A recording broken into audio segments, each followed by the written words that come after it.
শিশু রামিসা ধর্ষণ ও হত্যায় সোহেল স্বপ্না দম্পতির মৃত্যুদণ্ড, দ্রুত রায়ের বাস্তবায়ন চান সন্তানহারা বাবা। সুপ্রিম কোর্টের সংশ্লিষ্ট বেঞ্চ অগ্রাধিকারের ভিত্তিতে শুনানি করলে ৩ মাসের মধ্যে রামিসা হত্যা মামলার রায় কার্যকর সম্ভব, আশা আইনমন্ত্রী মোহাম্মদ আসাদুজ্জামানের। রামিসা হত্যা মামলার দ্রুত রায়ে আইনের শাসন প্রতিষ্ঠিত হয়েছে, মন্তব্য করেছেন স্বরাষ্ট্রমন্ত্রী সালাউদ্দিন আহমদ। এবার গণতান্ত্রিক বাংলাদেশের ঘুরে দাঁড়ানোর পালা, বলেছেন প্রধানমন্ত্রী তারেক রহমান। ত্রয়োদশ জাতীয় সংসদের দ্বিতীয় এবং বিএনপি সরকারের প্রথম বাজেট অধিবেশন শুরু। এবারের বাজেটের আকার হতে পারে ৯,৩৮,০০০ কোটি টাকা।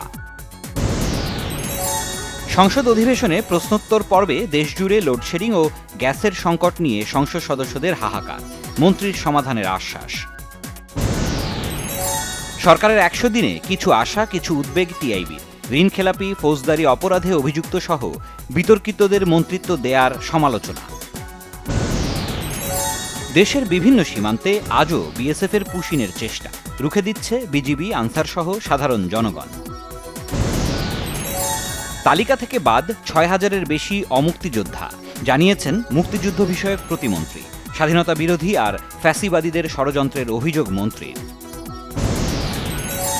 একদিনে হাম ও হামের উপসর্গ নিয়ে মারা গেছে ৭ শিশু, নতুন আক্রান্ত ১,২৮৭ জন। আদ্দিন হাসপাতালে নিহত ৬ শিশুর প্রতিটি পরিবারকে ৮০ লাখ টাকা করে ক্ষতিপূরণ দেয়া হবে, জানিয়েছেন হাসপাতালটির আইনজীবী শিশির মনির। তথ্য ও সম্প্রচার মন্ত্রী বলেছেন, রাষ্ট্র ও রাজনৈতিক প্রক্রিয়া সুশাসন নিশ্চিত করতে না পারলে গণমাধ্যম একা ব্যাংক খাতে সুশাসন আনতে পারবে না। এলএনজির ওপর বিদ্যমান ০% কর সুবিধা প্রত্যাহার করে ১৫% কর আরোপের প্রস্তাব দিয়েছে সিপিডি।